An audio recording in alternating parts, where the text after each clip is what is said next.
ಸ್ನೇಹಿತರೆ ನಮಸ್ಕಾರ. ನಾನು ರವೀಂದ್ರ ಜೋಶಿ.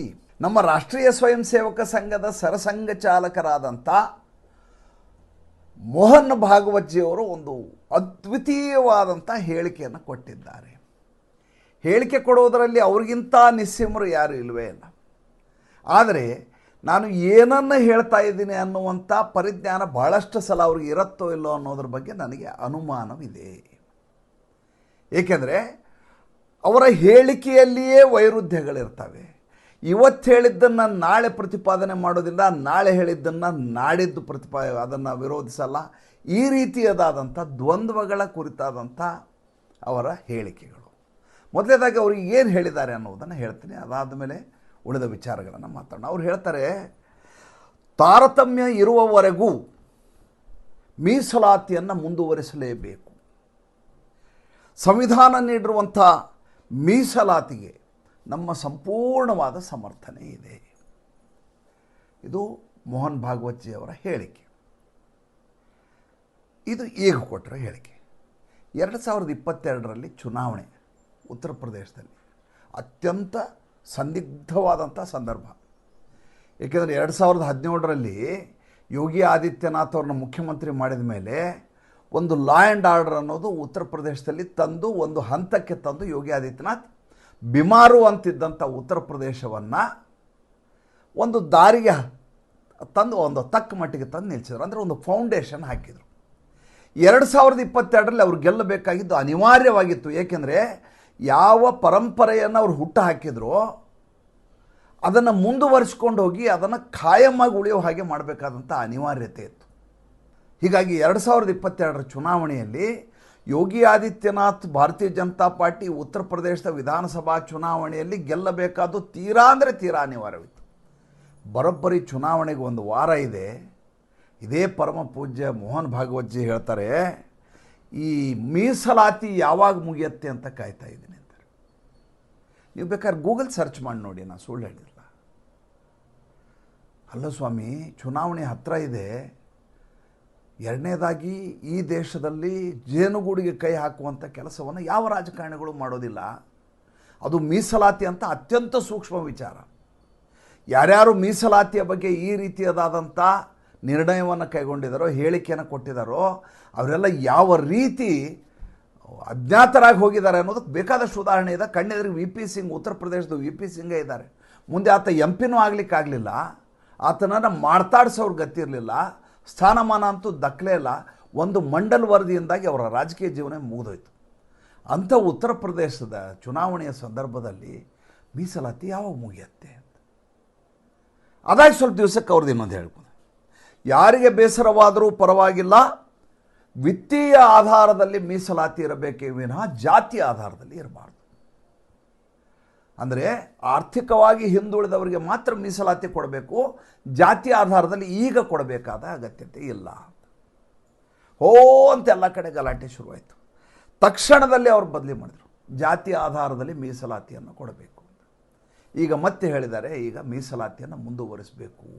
ಏಕೆಂದರೆ ಸಂವಿಧಾನ ಕೊಟ್ಟದ್ದು ಎಲ್ಲಿವರೆಗೂ ಈ ದೇಶದಲ್ಲಿ ತಾರತಮ್ಯ ಇದೆಯೋ, ಎಲ್ಲಿವರೆಗೂ ಇದು ಇದೆಯೋ ಅಲ್ಲಿವರೆಗೂ ಇದು ಮುಂದುವರ್ಕೊಂಡು ಹೋಗುವಂಥದ್ದಿದು.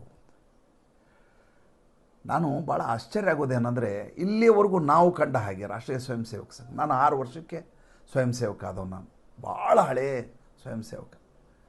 ನಮ್ಮೂರು ಸಣ್ಣ ಊರು ಸವಣೂರು ಅಂತೇಳಿ, ಹಾವೇರಿ ಜಿಲ್ಲೆ, ಅವಾಗ ಧಾರವಾಡ ಜಿಲ್ಲೆ. ಸೈಕಲಲ್ಲಿ ಬರೋರು ಶಾಖಾ ಪ್ರಮುಖ ಎಲ್ಲರೂ. ಆ ಕಾಲದಿಂದ ಯಾರೂ ಕೂಡ ಪತ್ರಿಕಾ ಹೇಳಿಕೆಗಳನ್ನು ಕೊಡ್ತಿರಲಿಲ್ಲ, ಯಾರೂ ಸ್ಟೇಟ್ಮೆಂಟ್ ಕೊಡ್ತಿರಲಿಲ್ಲ. ಪ್ರಮುಖರು ಯಾರಾದರೂ ಹೇಳಿಕೆ ಕೊಡಬೇಕು ಅಂತಂದರೆ ವಿಜಯದಶಮಿ ದಿವಸ ಸರಸಂಘ ಚಾಲಕರ ಸಂದೇಶಕ್ಕಾಗಿ ಇಡೀ ದೇಶ ಕಾಯ್ತಾ ಇತ್ತು. ನಾಗಪುರ ಅಂತ ನಮಗೆಲ್ಲ ಹೇಳಿಬಿಟ್ರೆ ಅದು ತೀರ್ಥಕ್ಷೇತ್ರ ಅಂತ ನಮ್ಮ ಮನಸ್ಸಲ್ಲಿ. ಅದು ಬಿಟ್ಟರೆ ನಮಗೆ ಹತ್ತಿರದಲ್ಲಿ ಕರ್ನಾಟಕದಲ್ಲಿ ಅಂತ ಚೆನ್ನನಹಳ್ಳಿ ಅಂತ ಹೆಸರು. ಚೆನ್ನನಹಳ್ಳಿಯಲ್ಲಿ ಕ್ಯಾಂಪ್ ಆಗುತ್ತೆ OTC. ಆಮೇಲೆ ಯಾರಾದರೂ ಓ.ವಿ. ಶೇಷಾದ್ರಿ ಅವರು ಎಲ್ಲ ಬರ್ತಾರೆ ಅಂತಂದರೆ ಏನೋ ಸಂಭ್ರಮ. ದೊಡ್ಡ ದೊಡ್ಡ ನಾಯಕರು ಬರ್ತಾರೆ, ಬಂದು ನಮ್ಮ ಎದುರು ನಮ್ಮ ಹಾಗೆ ಕೂತ್ಕೊಳ್ಳೋರು ಸಮಾನಾಂತರವಾಗಿ. ಅದ್ವಿತೀಯವಾದಂಥ ಒಂದು ಶಿಷ್ಟಾಚಾರ. ಯಾವುದೋ ಕುರ್ಚಿ ಇಲ್ಲ, ಯಾವುದೋ ಅಧ್ಯಕ್ಷ, ಕಾರ್ಯದರ್ಶಿ, ಖಜಾಂಚಿ ಇಲ್ಲ, ಲೆಕ್ಕ ಬರ್ಕೊಳ್ಳೋ ದಂಧೆ ಇಲ್ಲ, ದುಡ್ಡು ಹೊಡೆದ ಅನ್ನಂಗಿಲ್ಲ, ಯಾವುದೇ ಸ್ವಹಿತಾಸಕ್ತಿಗಳಿಲ್ಲ, ಪ್ರಚಾರ ಇಲ್ಲ. ಒಂದೇ ಉದ್ದೇಶ, ಹಿಂದುತ್ವ. ಸಚ್ಚಾರಿತ್ರ್ಯವಂತರನ್ನಾಗಿ, ದೇಶದ ನಾಗರಿಕರ ಶೀಲವಂತರನ್ನಾಗಿ ಮಾಡಬೇಕು. ಹಿಂದೂ ಸಂಪ್ರದಾಯ ಉಳಿಯಬೇಕು. 100 ವರ್ಷಗಳ ಇತಿಹಾಸ ಇರುವಂಥ ರಾಷ್ಟ್ರೀಯ ಸ್ವಯಂ ಸೇವಕ ಸಂಘ.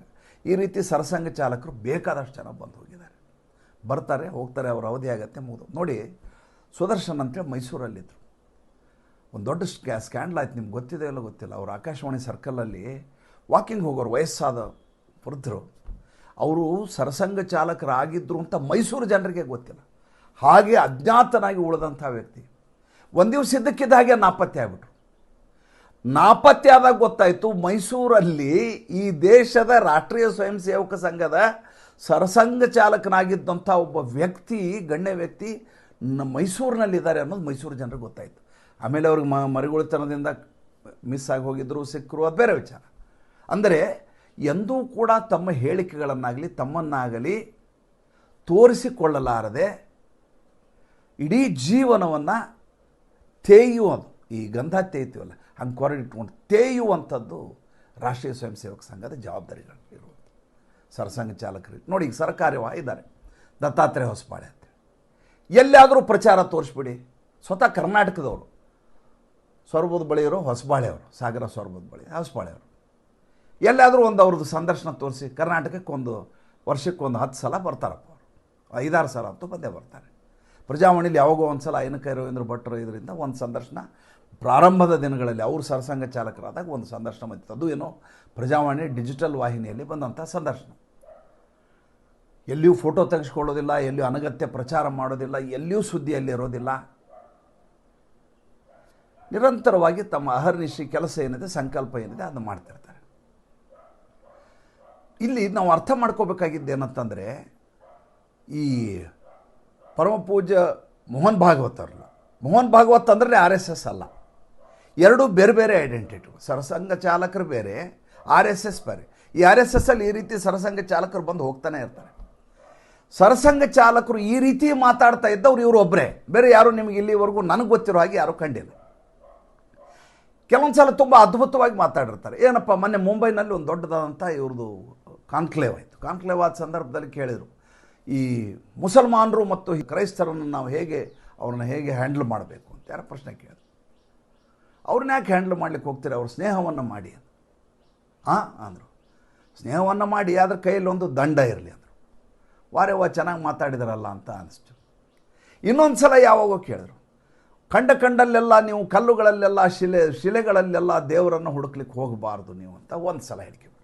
ಅಲ್ರಿ, ಇನ್ನೂ ಮಥುರಾ ಪೆಂಡಿಂಗ್ ಇದೆ, ಆ ಕೇಸ್ ಮುಗಿಬೇಕು, ಅಲ್ಲಿ ದೇವಸ್ಥಾನ ಕಟ್ಟಬೇಕು ಅಂತ ಹೋರಾಟ ಮಾಡ್ತಾಯಿದ್ದೀವಿ. ಪ್ಲೇಸಸ್ ಆಫ್ ವರ್ಷಿಪ್ ಆ್ಯಕ್ಟ್ ಅಂತೇಳಿ ದೊಡ್ಡ ಸಮಸ್ಯೆ ತಂದು ಇಟ್ಟಿದ್ದಾರೆ, ಅದು ಮುಗಿದಿಲ್ಲ. ಜ್ಞಾನವಾಪಿ ಪ್ರಕರಣ ಕ್ಲಿಯರ್ ಆಗಿಲ್ಲ, ಮಧ್ಯಪ್ರದೇಶದ ಪ್ರಕರಣ ಹಾಗೆ ಉಳಿದಿದ್ದಾವೆ. ಹೀಗಿದ್ದಾಗ ಕಂಡ ಕಡೆ ನೀವು ದೇವ್ರನ್ನ ಹುಡುಕಬೇಡಿ, ಕಲ್ಲುಗಳೆಲ್ಲ ದೇವ್ರನ್ನ ಹುಡುಕಬೇಡಿ ಅಂತ ಹೇಳಿದರೆ, ಮುಸಲ್ಮಾನರು ನಮ್ಮ ಅಣ್ಣ ತಮ್ಮಂದಿರು ಅಂತ ಸಲ ನೀವು ಅವ್ರನ್ನ ಅಣ್ಣ ತಮ್ಮಂದಿರು ಅಂತೀರಿ, ಅವ್ರು ನಿಮ್ಮನ್ನು ಅಣ್ಣ ತಮ್ಮಂದರು ಅಂತಾರನ್ರಿ. ಅದು ಭಾಳ ಮುಖ್ಯ ತಾನೇ. ಈಗ ಇಬ್ಬರ ಮಧ್ಯೆ ಸ್ನೇಹ ಆಗೋದು ಯಾವಾಗ, ಇಬ್ಬರಲ್ಲಿಯೂ ಅದೇ ರೀತಿಯ ಬಂಧ, ಅದೇ ಅನುರಕ್ತ ಮತ್ತು ಒಬ್ಬರ ಬಗ್ಗೆ ಇನ್ನೊಬ್ಬರಿಗಿರುವಂಥ ವಿಶ್ವಾಸ. ಅವರು ಸರ್ತನ್ಸೆ ಜುದಾ ಅಂತಾರೆ. ಆಮೇಲೆ ಕೇವಲ ಒಂದು ಸ್ಟೇಟ್ಮೆಂಟ್ ಕೊಟ್ಟರೆ ಬಂದು ಕತ್ತರಿಸಲಿಕ್ಕೆ, ತಮ್ಮ ಇಡೀ ಜೀವನವನ್ನೇ ಜೈಲಿನಲ್ಲಿ ಕಳೆದ್ರೂ ಪರವಾಗಿಲ್ಲ, ನಾನು ಕತ್ತರಿಸ್ತೀನಿ ಅಂತ ಕಾಯ್ಕೊಂಡು ತಲವಾರು ಹಿಡ್ಕೊಂಡು ಓಡಾಡ್ತಾ ಇರ್ತಾರೆ. ನೀವು ಅವರನ್ನು ಸೋದರರಂತ ಕಾಣಿ ಅಂತ ನೀವು ಹೇಳ್ತೀರಿ. ಅಂದರೆ ನಿಮ್ಮ ಹೇಳಿಕೆಗಳಲ್ಲಿಯೇ ವೈರುಧ್ಯ ಮತ್ತು ನಿರಂತರವಾಗಿ ಪ್ರಖರವಾದಂಥ ಹಿಂದುತ್ವ ಇಟ್ಕೊಂಡಂಥ ಯುವ ಜನತೆಗೆ ಈ ರೀತಿ ಹೇಳಿಕೆ ಕೊಡೋ ಮೂಲಕ ನೀವು ಇರುಸು ಉಂಟು ಮಾಡ್ತೀರಿ. ಅವರ ಕ್ಲಾರಿಟಿಗೆ ಭಂಗ ತರ್ತೀರಿ. ಅವರ ಸ್ಪಷ್ಟತೆ ಏನಿದೆ, ನಿಖರತೆ ಏನಿದೆ, ಅದಕ್ಕೆ ನೀವು ಈ ರೀತಿ ಹೇಳಿಕೆ ಕೊಡುವ ಮೂಲಕ ಅವರ ಸಂಕಲ್ಪಕ್ಕೆ ತೊಂದರೆಯನ್ನು ಉಂಟು ಮಾಡ್ತಾರೆ. ನಾನು RSSನ ವೆಬ್ಸೈಟ್ ತೆಗೆದು ನೋಡಿದೆ. ಅಲ್ಲಿ ಏನಂತ ಗುರೂಜಿ ಗೋಳವಲ್ಕರ್ ಅವತ್ತಿನ ಕಾಲಘಟ್ಟದಲ್ಲಿ ಇವರ ಧ್ಯೇಯ ಏನು ಅಂತ ಬರೆದಿದ್ದಾರೆ ಅನ್ನೋದು ಒಂದು ಸಲ ಚೆಕ್ ಮಾಡಿಬಿಡೋಣ. ಯಾಕೆಂದರೆ ಇವ್ರು ದಿನ ಒಂದೊಂದು ಹೇಳಿಕೆ ಕೊಡ್ತಾರಲ್ವ. ಹಾಗಾದ್ರೆ ಏನಂತ ಹೇಳುತ್ತೆ RSS ಅಂತ ನೋಡಿದರೆ, ಅದರಲ್ಲಿ ಹೇಳ್ತಾರೆ, ಹಿಂದೂ ಸಭ್ಯತಾ ಹಿ ಹಿಂದೂಸ್ತಾನಕ್ಕೆ ಜಿಂದಗಿ ಹೈ ಅಂತ ಹೇಳ್ತಾರೆ. ಎಲ್ಲಿವರೆಗೂ ಹಿಂದೂ ಸಭ್ಯತಾ ಉಳಿಯೋದಿಲ್ವೋ ಅಲ್ಲಿವರೆಗೂ ಹಿಂದೂಸ್ತಾನ ಆಗೋದಿಲ್ಲ. ಎಲ್ಲಿವರೆಗೂ ಹಿಂದೂ ಸಭ್ಯತೆ ಇರುತ್ತೋ ಅಲ್ಲಿವರೆಗೂ ಹಿಂದೂಸ್ತಾನಕ್ಕೆ, ಎಲ್ಲಿಯೂ ಭಾರತ ಅಂತ ಹೇಳಿಲ್ಲ. ಯಾವತ್ತು ನಾವು ಹಿಂದೂ ಸಭ್ಯತೆಯನ್ನು ಕಳ್ಕೊತೀವೋ ಅವತ್ತು ಭಾರತ ಅನ್ನುವುದು ಭೌಗೋಳಿಕ ರೇಖೆಯಾಗುತ್ತದೆಯೇ ವಿನಃ ರಾಷ್ಟ್ರ ಆಗುವುದಿಲ್ಲ ಅಂತ ಅದರಲ್ಲಿ. ಭಾರತ ರಾಷ್ಟ್ರ ಆಗಬೇಕು ಅಂತ ಹಿಂದೂ ಚಾರಿತ್ರ್ಯದ ಸನಾತನ ಚಾರಿತ್ರ್ಯದ ರಾಷ್ಟ್ರ ಆಗಬೇಕು ಅಂತ ಸಂಕಲ್ಪ ಅವತ್ತು 100 ವರ್ಷಗಳ ಹಿಂದೆ. ಈಗ ಇವರು ಹೇಳ್ತಾರೆ ಅದಕ್ಕೆ ತದ್ವಿರುದ್ಧವಾದಂಥ ಹೇಳಿಕೆ. ಯಾಕೆ ಇಷ್ಟೆಲ್ಲ ನಾನು ಚರ್ಚೆ ಮಾಡಿದೆ ಅಂದರೆ ಮುಂದೆ ಉತ್ತರ ಪ್ರದೇಶದಲ್ಲಿ ಚುನಾವಣೆ ಇದೆ ಸ್ವಾಮಿ. ನೋಡಿ, ಲೋಕಸಭಾ ಚುನಾವಣೆ 2024 ಎಂಥ ಎಡವಟ್ಟಾಗಿ ಹೋಯ್ತು ಅಂದರೆ, ಎಂಥ ಆತ್ಮವಿಶ್ವಾಸದಿಂದ ಈ ದೇಶದ ಜನ ಬೀಗ್ತಾ ಇದ್ರು ಅಂದರೆ ಇಸ್ ಬಾರ್ 400 ಪಾರ್, ಇಸ್ ಬಾರ್ 400 ಪಾರ್ ಅಂತ 400 ಸೀಟ್ಗಳನ್ನು ದಾಟುವಂಥ ಅಮೋಘವಾದಂಥ ಪ್ರಚಂಡವಾದಂಥ ವಿಜಯಕ್ಕೆ ಮಾನಸಿಕವಾಗಿ ಭಾರತ ದೇಶದ ಹಿಂದೂಗಳು ಸನ್ನದ್ಧರಾಗಿದ್ದರು. ಏಕೆಂದರೆ ನರೇಂದ್ರ ಮೋದಿ ಕಳೆದ 10 ವರ್ಷಗಳಲ್ಲಿ ಒಂದೇ ಒಂದು ಭ್ರಷ್ಟಾಚಾರದ ಪ್ರಕರಣ ಇಲ್ಲದೆ ನಿಸ್ಪೃಹವಾಗಿ ಕೆಲಸ ಮಾಡಿ ಜಾಗತಿಕ ಮಟ್ಟದಲ್ಲಿ ಭಾರತಕ್ಕೆ ಒಂದು ಸ್ಥಾನಮಾನವನ್ನು ತೋರಿಸಿ ಯಾರೂ ಪ್ರಶ್ನೆ ಎತ್ತಿರಬಾರ್ದು ಆ ರೀತಿಯಾದಂಥ ದಕ್ಷತೆಯನ್ನು ಮೆರೆದಂಥ ಕಾಲಘಟ್ಟ. ಆವಾಗ ಚುನಾವಣೆ, ಅದರ ಮಧ್ಯೆ ರಾಮ ಮಂದಿರ ಜನವರಿ 22ನೇ ತಾರೀಕು ಪ್ರಾಣ ಪ್ರತಿಷ್ಠೆ ಬೇರೆ ಆಗೋಗಿತ್ತು. ಕೆಲವೇ ದಿನಗಳ ಹಿಂದೆ ಆಡಿದಂತೆ ನಡೆದು ತೋರಿಸಿದಂಥ ಸರ್ಕಾರ ಆಗಿತ್ತು. ಯಾವ ರಾಮ ಮಂದಿರ 5 ಶತಮಾನಗಳಿಂದ ಆಗ್ಲಿಕ್ಕೆ ಸಾಧ್ಯ ಆಗಿರಲಿಲ್ಲ, ಅದನ್ನು ನರೇಂದ್ರ ಮೋದಿ ಯೋಗಿ ಆದಿತ್ಯನಾಥ್ ಕಾಲಘಟ್ಟದಲ್ಲಿ ಮಾಡಾಗೋಯ್ತು. ಇನ್ನು ಇವ್ರಿಗೆ ಓಟ್ ಹಾಕ್ಲಾರ್ದು ಇನ್ನು ಯಾರಿಗೆ ಓಟ್ ಹಾಕ್ತಾರೆ? ಮನೆಗೆ ರಾಮ ಮಂದಿರದ ಫೋಟೋ ಜೊತೆಗೆ ಅಕ್ಷತೆಯನ್ನು ಕೊಟ್ಟು ಪ್ರತಿಯೊಬ್ಬರ ಮನೆಯನ್ನು ಸಂಪರ್ಕಿಸಲಾಯಿತು. ಈ ರೀತಿ ಕೆಲಸ ಮಾಡಿದ ಸಂದರ್ಭದಲ್ಲಿ ಒಬ್ಬ ಉಲುಕೋಚಿ ಒಂದು ಮಾತು ಹೇಳ್ಬಿಟ್ಟು, ಏನಂತ, ನಮಗೆ 400 ಸೀಟು ಬಂದರೆ ನಾವು ಸಂವಿಧಾನವನ್ನು ಬದಲಿ ಮಾಡಿಬಿಡ್ತೀವಿ ಅಂತ. ತಗೊಳಪ್ಪ, ಸಂವಿಧಾನವನ್ನು ಬದಲಿ ಮಾಡ್ತಾರೆ. ನರೇಂದ್ರ ಮೋದಿಗೆ 400 ಸೀಟ್ ಬಂದುಬಿಟ್ರೆ, ಇನ್ನೊಂದು ಸಲ ಪ್ರಧಾನಮಂತ್ರಿ ಆಗಿಬಿಟ್ರೆ ಸಂವಿಧಾನ ಬದಲಾಗಿಬಿಡುತ್ತೆ, ಮೀಸಲಾತಿ ಹೊರಟು ಹೋಗಿಬಿಡುತ್ತೆ. ಮೀಸಲಾತಿ ಹೋಗ್ಬಿಟ್ರೆ ಈ ದೇಶದಲ್ಲಿರುವಂಥ ನಿಮ್ನ ವರ್ಗದವರೆಲ್ಲ ಬೀದಿಗೆ ಬಿದ್ದುಬಿಡ್ತಾರೆ, ಎಲ್ಲರೂ ಈ ಉಚ್ಚ ಜಾತಿಯವರ ದೇಶ ಆಗಿಬಿಡ್ತೀವಿ, ಇದು ನಾವೆಲ್ಲ ಬೀದಿಗೆ ಬಂದುಬಿಡ್ತೀವಿ, ತಳಸ್ಪರ್ಶಿ ಜನರಿಗೆ ಅವಕಾಶ ಇರೋದಿಲ್ಲ ಅನ್ನುವಂಥ ದೊಡ್ಡ ಪ್ರಪಗ್ಯಾಂಡ ಮಾಡ್ತೋಯ್ತು. ಕೊನೆಗೆ ಏನಾಯಿತು ಫಲಿತಾಂಶ ಅಂತ ನಿಮ್ಗೆ ಗೊತ್ತಿದೆ. ಯಾವ ನರೇಂದ್ರ ಮೋದಿ ಇಡೀ ಜೀವನದಲ್ಲಿ ಅವರ 2001ರಲ್ಲಿ ಮುಖ್ಯಮಂತ್ರಿ ಆಗಿದ್ದರು, ಅಲ್ಲಿಂದ ಇಲ್ಲಿವರೆಗೂ ಬಹುಮತ ಇರಲಾರ್ದಂಥ ಸರ್ಕಾರವೇ ಇಲ್ಲ ಅವ್ರದ್ದು. ಪ್ರತಿ ಬಾರಿ ಬಹುಮತದಿಂದಲೇ ಅವರು ಅಧಿಕಾರವನ್ನು ಹಿಡ್ಕೊಂಡಂಥವ್ರು. ಅಂಥವರ ಜೀವನದಲ್ಲಿ ಒಂದು ಅಪವಾದ ಆಗೋಯಿತು. ಏನಂತ, ಬಹುಮತ ಇರಲಾರ್ದೆ 240 ಸೀಟಲ್ಲಿ ತೃಪ್ತಿ ಪಟ್ಟುಕೊಳ್ಳಬೇಕಾಯಿತು. ಉಳಿದ ಉಲುಕೋಚಿಗಳಿಗೆ ಹೋಗಿ ನಮಸ್ಕಾರ ಮಾಡಬೇಕಾದಂಥ ಅನಿವಾರ್ಯತೆ ಬಂತು. ಮನಮೋಹನ್ ಸಿಂಗ್ ಸರ್ಕಾರ ಏನೋ ಅದೇನು ಮೆಜಾರಿಟಿಯಿಂದ ಬಂದಿರಲಿಲ್ಲ, ಅವ್ರಿಗೆ 140 ಸೀಟು, 240 ಇವ್ರಿಗಿದ್ರೆ ಮೋದಿಗೆ. ಮನಮೋಹನ್ ಸಿಂಗ್ UPA ಸರ್ಕಾರದಲ್ಲಿ ಕಾಂಗ್ರೆಸ್ಗೆ 140 ಸೀಟ್ ಕಡಿಮೆ. ಆದರೂ ಎಲ್ಲ ಮಿಸಳ ಬಾಜಿಯಾಗಿ ಎಲ್ಲ ಸೇರಿ ಸರ್ಕಾರ ಮಾಡಿದರು, ಚಿತ್ರಾನ್ನ ಸರ್ಕಾರ. ಅದು ಬೇರೆ ವಿಚಾರ. ಯಾಕೆ? ಒಂದು ಪ್ರೊಪಗ್ಯಾಂಡದಿಂದ. ಮಾತು ಯಾವತ್ತು ಭಾಳ ಆಲೋಚನೆ ಮಾಡಬೇಕಾದದ್ದು. ಅದು ಭಾಳ ದೊಡ್ಡ ಸ್ಥಾನದಲ್ಲಿರುವವರು ಮಾತಾಡುವಾಗ ಎಚ್ಚರದಿಂದ ಇರಬೇಕು. ಮಾತನಾಡುವ ಅಗತ್ಯ ಇರೋದಿಲ್ಲ. ನೀವು ಹೋಗಿ ಸಂದರ್ಶನ, ರಜ್ಜು ಭಯ್ಯ ಅಂತ ಅಲಹಾಬಾದ್ನಲ್ಲಿ ಪ್ರಯಾಗ್ರಾಜಲ್ಲಿದ್ದರು, ಭಾಳ ಸ್ವಾಭಾವಿಕ ಇದ್ದರು. ಸಂದರ್ಶನ ಕೇಳಿದರೆ ಒಬ್ಬ ನಮ್ಮ ಯೂಟ್ಯೂಬರ್ ಒಬ್ಬ ಪತ್ರಕರ್ತರಿದ್ದಾರೆ ಸ್ನೇಹಿತರು, ಅವ್ರು ಭಾಳ ಚೆನ್ನಾಗಿ ಇದ್ರ ಬಗ್ಗೆ ಹೇಳಿದರು. ರಜ್ಜು ಭಯ್ಯ, ಡಾಕ್ಟರ್ ರಾಜೇಂದ್ರ, ನಂದೇನು ಸಂದರ್ಶನ ಮಾಡ್ತೀವಿ, ಮಾಡೋದಾದ್ರೆ ಇನ್ನೊಬ್ಬ ಪ್ರಧಾನಮಂತ್ರಿ ಇದ್ದಾನೆ ಅಟಲ್ ಬಿಹಾರಿ ವಾಜಪೇಯಿ, ಅವನ ಸಂದರ್ಶನ ಮಾಡು, ಅವನ ಸ್ವಯಂ ಸೇವಕ, ಅವನ ಜೊತೆ ಮಾತಾಡಿ, ನಾನೇನು ಮಾತಾಡಲಿ, ನಾನು ಸರ್ಸಂಘ ಚಾಲಕ, ಕೆಲಸ ಮಾಡಲಿಕ್ಕೆ ಇರೋದು ಅಂತ ಹೇಳಿದಂಥ ರಾಷ್ಟ್ರೀಯ ಸ್ವಯಂ ಸೇವಕ ಸಂಘ ಇಲ್ಲಿಯವರೆಗೂ ಪರಂಪರೆಯಲ್ಲಿ ಇದನ್ನೇ ನಡೆಸ್ಕೊಂಬಂದದ್ದು. ವಿಜಯದಶಮಿ ದಿವಸ ಗುರುದಕ್ಷಿಣೆ ಕಾರ್ಯಕ್ರಮದ ನಂತರ ಒಂದು ಅದ್ಭುತವಾದಂಥ ಭಾಷಣ, ಅದರ ಮುಂದಿನ ವರ್ಷದ ನಡಾವಳಿಗಳೇನು ಅಂತ ಹೇಳುವಂಥ ಕಾರ್ಯ. ರಾಷ್ಟ್ರೀಯ ಸ್ವಯಂ ಸೇವಕ ಸಂಘ ಯಾವ ದಿಕ್ಕಿನತ್ತ ಹೋಗುತ್ತೆ ಅಂತ ಕಾದು ಕೂತ್ಕೊಂಡು ನೋಡುವಂಥ. ಹೇಗೆ ಶಬರಿಮಲೆಯಲ್ಲಿ ಜನವರಿ 14ನೇ ತಾರೀಕು ಮಕರ ಜ್ಯೋತಿ ಕಾಣುತ್ತೆ ಅಂತ ಇಡೀ ದಿವಸ ಜನ ಕಾಯ್ಕೊಂಡು ಕೂಡ್ತಾರಲ್ಲ, ಹಾಗೆ ಸ್ವಯಂ ಸೇವಕರು ಕಾಯ್ತಾ ಇದ್ದಂಥ ದಿವಸ ಇವತ್ತು ಕಂಡ ಕಡೆ ಸ್ಟೇಟ್ಮೆಂಟ್ಗಳು ಬೇಕಾ ಇದು? ಅದು ನನ್ನ ಪ್ರಶ್ನೆ. ಯಾಕೆ ಪ್ರಶ್ನೆ? ಯಾಕೆಂದರೆ ಅವರು ಕೊಡುವಂಥ ಒಂದು ಹೇಳಿಕೆ ಭಾಳ ಮಹಾನ್ ಸ್ಥಾನದಲ್ಲಿರೋದರಿಂದ ಅವರು ಕೊಡುವಂಥ ಒಂದು ಹೇಳಿಕೆ ನೋಡಿ, ಒಂದು ಮಾತನ್ನು ಅವತ್ತಿನ ದಿವಸ ಜಗತ್ ಪ್ರಕಾಶ್ ನಡ್ಡಾ ಹೇಳಿದ್ದಕ್ಕೆ ಭಾಳ ದೊಡ್ಡದಾದಂಥ ಹಿಂದೇಟಾಯ್ತು. ಏನಂತ, ನಮಗೀಗ ರಾಷ್ಟ್ರೀಯ ಸ್ವಯಂ ಸೇವಕ ಸಂಘದ ಅಗತ್ಯ ಇಲ್ಲ ಅಂತ ಸರಿಯಾದ ಚುನಾವಣೆಯ ಸಂದರ್ಭದಲ್ಲಿ ಭಾರತೀಯ ಜನತಾ ಪಾರ್ಟಿಯ ರಾಷ್ಟ್ರೀಯ ಅಧ್ಯಕ್ಷ ಈ ಮಾತು ಹೇಳ್ಬಿಟ್ರು. ಎಂಥ ದೊಡ್ಡ ಏಟು ಇದು ಅಂದರೆ, ಮರ್ಮಾಘಾತ ಅಂದರೆ, ಅದರ ಫಲಶ್ರುತಿಯಾಗಿ ಚುನಾವಣೆಯ ಫಲಿತಾಂಶ ಬಂತು. ನಾವು ಬೇಡ ಅಲ್ವಾ, ಹಂಗಾರೆ ಬೇಡ ಬಿಡಿ ಅಂತ ರಾಷ್ಟ್ರೀಯ ಸ್ವಯಂ ಸೇವಕ ಸಂಘದ ಅವ್ರು ವಿರುದ್ಧ ಮಾಡಲಿಲ್ಲ. ಆರಾಮ್ ಮನೆಯಲ್ಲಿ ಕೂತಿದ್ರು, ನೀವು ಮಾಡಿ, ನೀವು ಸರ್ಕಾರ ಮಾಡಿ ಅಂತ. ಇವತ್ತು ಪರಿಸ್ಥಿತಿ ಏನಾಯಿತು?